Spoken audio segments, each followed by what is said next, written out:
Olá pessoal, meu nome é André Bonano, sou um dos professores aqui do IF e hoje eu vou trazer para vocês um assunto que é bem bacana da gente conversar dentro da fotografia, que é a fotografia de produtos, tá? Esse tipo de fotografia é bem detalhista, tem bastante coisinha que precisa prestar atenção, né? Tem algumas divisões aí nessa vertente da fotografia e é um pouquinho disso que a gente vai falar hoje, tá? Sobre essas divisões aí da fotografia de produtos. A gente tem basicamente dois tipos de divisão na fotografia de produto. A primeira é o seguinte: fotografia fundo branco para recorte e fotografia ambientada, tá? Então, o que é a fotografia com fundo branco para recorte? Na verdade, a gente está bem habituado a ver esse tipo de fotografia, principalmente em catálogos, e-commerce, né? Que é quando a gente tem uma fotografia desse tipo, tá? Então, o principal nessa foto é o produto em si. A gente não tem nenhum outro tipo de distração, a gente não tem nenhum outro elemento complementando, né, esse produto, não tem nada que esteja compondo essa foto, né? Simplesmente o produto no seu aspecto principal ali e o fundo branco. Para que se usa esse tipo de foto? Hoje em dia tem sido muito usado para e-commerce, por exemplo, tá? Ou para Instagram, para Facebook, né? Para você divulgar um produto, alguma coisa assim. Também é muito utilizado para catálogo. Às vezes uma marca vai fazer um catálogo das suas peças, né, ou dos seus produtos ali, e você faz uma fotografia com um fundo branco para recorte para eles utilizarem nesse catálogo, onde a estrela principal é o produto, né? Outra coisa que se usa bastante, fundo branco para recorte, quando você precisa remover esse objeto da sua imagem, né, da sua foto, para colocar ele num outro lugar. Então você vai inserir ele num anúncio, vai inserir ele num fundo diferente, vai inserir ele em alguma coisa que não seja o fundo branco que está na foto, né? Você vai recortar ele desse fundo branco para pôr em outro lugar. Daí que vem esse nome do fundo branco para recorte. Então, a gente sempre vai procurar facilitar o recorte dessa imagem, né, o recorte desse objeto, para ser aplicado num outro lugar. Vou colocar mais um exemplo aqui para vocês verem, né, mais duas fotos aí com fundo branco para recorte. Geralmente, para obter esse resultado de foto, a gente usa um fundo infinito, tá? O que é o fundo infinito? O fundo infinito é aquele fundo que você não vê a divisão entre a base e a parede ali, né, da foto. Não tem aquela quina que define o que é chão e o que é parede na sua foto. Então você tem essa impressão de que o fundo ele é completamente liso, né, que não tem nada ali. Como a gente monta um fundo infinito?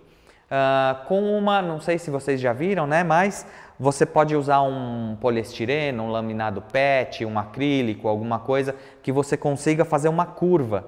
Então você vai colocar o seu objeto, né, apoiado na mesa e com essa curva, né, na parte de trás. Então, como essa curva não tem, ela esconde, né, essa quina, dá a impressão do fundo infinito. Tá? Então é uma das formas aí da gente fazer esse fundo branco para recorte. E também é muito importante a gente iluminar esse fundo, né? Por quê? Se a gente não ilumina, ele não vai estar tão claro. Então, mesmo que você use uma superfície branca, mas não tenha um cuidado com a iluminação do fundo também, você não vai ter esse fundo branco para recorte tão destacado, né? Ele vai estar um cinzinha, vai estar com algumas sombras ou não. Então, você vai ter um pouquinho mais de dificuldade para recortar ou para transformar num branco puro mesmo, né? O fundo da sua foto. E aí, como vocês podem reparar nessas fotos aqui, a gente tem um reflexo embaixo, né? Então, nas duas fotos, a gente tem a peça em cima e o reflexo da peça embaixo. Isso daí é uma escolha que a gente vai fazer, tá? É uma escolha se a gente vai usar uma base fosca, se a gente vai usar uma base brilhante, né? Então, a base brilhante vai dar esse reflexo mesmo, né, meio que espelhado. A base fosca não dá tanto reflexo, ela vai de repente, dependendo de como você ilumina, vai sobrar um pouquinho de cor ali para baixo, tal, mas ela não dá reflexo, né? O que você vai enxergar é mais uma sombra. Bom, então essa é primeiro tipo de foto aí que a gente viu, fundo branco para recorte, tá? E existe uma outra divisão aí, né, dentro dessa categoria, que é a fotografia ambientada. Então, o que é a fotografia ambientada de produto? Fotografia ambientada de produto é quando você não tem mais só o seu objeto principal ali dentro da imagem.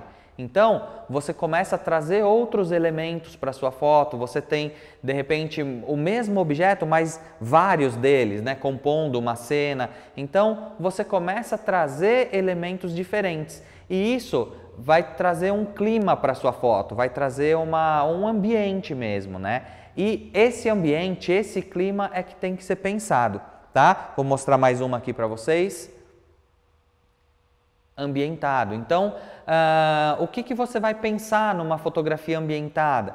Você vai pensar a cor da luz que você vai usar, posição da luz, posição dos objetos, aí já entra a parte de composição mesmo da fotografia de produto, né? Que você vai escolher a distância focal da objetiva de acordo com o ângulo que você quer pegar ali, de acordo com a quantidade de elementos que vão estar, com a profundidade de campo, definir diafragma, tá? Então, vamos dar um exemplo de uma fotografia ambientada para a gente entender mais ou menos como vai utilizar esses recursos que eu falei.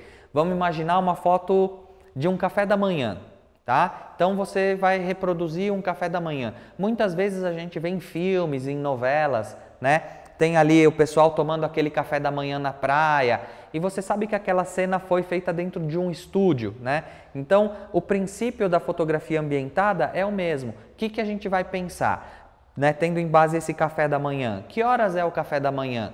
Vamos supor que seja umas 7 horas da manhã, 8 horas da manhã. Então, pensando nisso, qual é a posição do sol? Qual é a cor do sol? Né?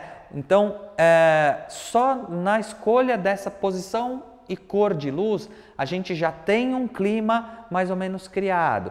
Aí você vai pensar, poxa, a mesa, como que eu vou usar essa mesa? Se for um pôr do sol na praia, né? Como é um móvel de praia que dê a entender, né, que seja um café da manhã na praia? Que tipo de elementos eu vou usar ali naquela mesa? Então, tudo isso é muito importante para a gente criar esse clima de fotografia, de café da manhã na fotografia, né? Então, vou mostrar mais uma aqui para vocês, já que a gente está falando de comida aí, né? Então, vamos lá, fotografia de culinária, entra dentro da fotografia de produto, aí uma foto ambientada. Então, a gente pensando nisso, né? Da onde está vindo a luz, que clima que a gente quer criar nessa fotografia, tá? Como que eu vou montar esse cenário, então tudo eu vou ter que pensar. Inclusive assim, pensando agora numa fotografia de culinária, um restaurante que tem um estilo mais retrô, mais antigo. Então como que eu vou dar esse estilo para minha foto? Mesma coisa, vou pensar cor de luz, vou pensar os elementos que vão estar na mesa, o tipo de garfo, né? Aí é que vai fazer a diferença. Você colocar um garfo no estilo retrô do restaurante, ou você simplesmente pegar um garfo que você tem lá na sua casa e colocar na foto, né? Então você vai realmente compor essa foto, montar essa foto pedacinho por pedacinho para dar a entender esse ambiente que você está pensando, tá? Então, primeira divisão é essa: fotografia com fundo branco para recorte e fotografia ambientada. A segunda divisão que a gente vai falar é os tipos de materiais. Então, quando a gente está fotografando o produto, uma das coisas mais importantes que a gente vai pensar aí é o tipo de material do produto que eu estou fotografando. Por exemplo, a gente tem 3 tipos de materiais, que são os objetos translúcidos, tá? Os objetos translúcidos, eles permitem que a luz passe através dele. Então, na verdade, vocês estão enxergando, né? Não simplesmente a taça, mas vocês estão enxergando o que está por trás da taça, porque a luz que está atrás da taça que chega até vocês. Então, vou colocar aqui na minha frente, ó. Vocês me enxergam por trás, tá vendo? Esse tipo de material tem um comportamento completamente diferente do que um material opaco, por exemplo. Tá? O material opaco, ele absorve a maior quantidade de luz que ele recebe. Então, a gente enxerga realmente a luz que está batendo nesse objeto, diferente do translúcido, que a luz atravessa ele. Esse aqui já não, ele absorve essa luz, ok? Então, materiais translúcidos, opacos e também a gente tem uma outra categoria que são os materiais reflexivos. Então, também completamente diferente de translúcidos e opacos. Eles refletem quase 100% da luz que eles recebem. Então, já tem uma outra forma de trabalhar com esse tipo de material. A gente vai pensar no seguinte, é como se ele fosse um espelho, né? Então, o que você enxerga quando você está olhando no espelho? Você enxerga o seu reflexo. E é isso que a gente vai trabalhar aqui. A gente tem um objeto que reflete tudo que ele está em volta, tá? Então, esses 3 tipos de materiais são essa segunda divisão aí que a gente tem na fotografia. Então, esses foram os 3 tipos de materiais aí que a gente viu, opacos, translúcidos e reflexivos. Nos próximos vídeos aí do IF Dicas, eu vou falar um pouquinho sobre cada um desses materiais, tá? Explicando mais a fundo cada um deles. Então, é isso aí, pessoal. Curtam aqui o vídeo, compartilhem, tá? E fiquem atentos que nos próximos vídeos a gente vai dar mais dicas aí para vocês. Obrigado!